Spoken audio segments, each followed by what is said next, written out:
In a joint operation, Assam Rifles and Mizoram Police have seized 90 grams of heroin, a Chinese bike, and arms at Zokhauthar Melbuk area in Champai district along the Mizoram-Myanmar border. Based on specific information, Search Battalion of Assam Rifles and Champai District Police launched an operation, said an Assam Rifles official. One Chinese origin Kenbo bike and air rifle were also recovered during the operation. One person was arrested in connection with the seizure of the heroin valued at Rs 7 lakh in the local market. In another operation, Assam Rifles in collaboration with Custom Department also recovered huge quantities of areca nuts at Ruantlang area in Champai district and detained one person on Sunday. The areca nuts worth Rs 51.52 lakh in the international market were smuggled from Myanmar, the official said. Arms smuggling routes are being used to ferry gold into the country, and the northeastern region has recorded the highest seizure of the yellow metal in 2019 and 2020, The Economic Times said, citing a report by Directorate of Revenue Intelligence. Arms smuggling took a hit with the decline in insurgency after 2013-2014, the DRI report said. But as the routes and the network of carriers were already in place, a switch was made from arms to gold. According to Directorate of Revenue Intelligence, gold smuggling through air routes from West Asian countries has become a risky proposition, due to which smuggling networks prefer land or sea routes. The preferred routes of gold smuggling until recently were the air routes from Middle East, from where most of the gold was being pushed illegally into India. The Khao Maui village in Myanmar, which is located on the east of Zokhauthar, is the focal point of the smuggling network, the report said.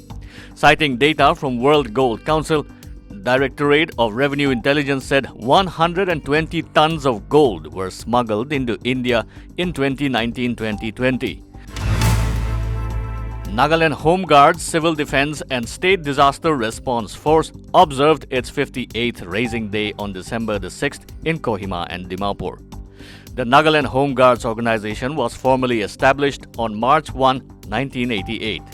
In Kohima, program was chaired by Isaac Semi, staff officer.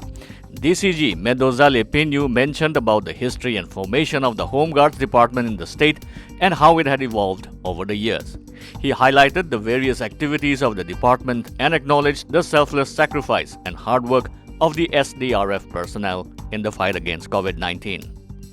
Home Guard, Civil Defense and State Disaster Response Force Dimapur also celebrated its Raising Day at District Commandant Office Dimapur. District Commandant Home Guards, Civil Defense and SDRF Y. Kenito Chishi highlighted when and how the organization was formed in the country and the roles played by the organization and effortless contribution during the pandemic.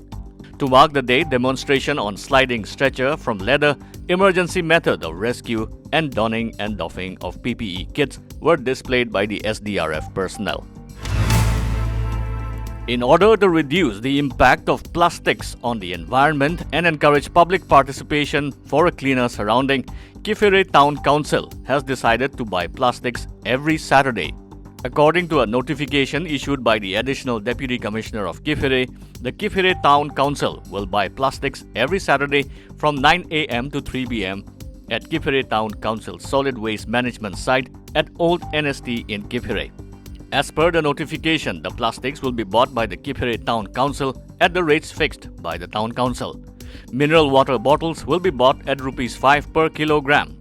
The other plastic materials such as shampoo bottles, cream, vegetable oil bottles, etc. will be bought at Rs 3 per kilogram. Serum Institute of India has sought authorization from the Drug Controller General of India DCGI for emergency use of the COVID-19 vaccine, which has been approved by AstraZeneca and Oxford University. According to the report, the Serum Institute of India is the second company in the country which has applied for Emergency Use Authorization EUA of the COVID-19 vaccine. Earlier, the multinational pharmaceutical company Pfizer received EUA in the United Kingdom and approached the Indian regulator for the same. Serum Institute of India has collaborated with AstraZeneca and Oxford University to produce and distribute their COVID-19 vaccine candidate in India and other low and middle income countries. It has been reported that the vaccine is said to be best suited for Indian conditions in terms of storage and deployment. However, a volunteer who participated in a trial at a Chennai hospital complained of serious adverse events and linked it to the vaccination. A legal notice was also served on behalf of the volunteer seeking compensation of rupees 5 crore. They also sought the discontinuation of the human trial of the COVID vaccine. According to a report by NDTV, China has constructed at least 3 villages 5 kilometers from the Bumla Pass in Arunachal Pradesh, which lies near the tri-junction between India, China and Bhutan. The new satellite images presented in the report came barely a week after satellite images appeared of Chinese constructing villages in Bhutanese territory, 7 kilometers from the Doklam face-off site between India and Chinese troops in 2017. The fresh construction activities can be seen as a fresh attempt by China towards reinforcing its territorial claims along the Arunachal Pradesh frontier.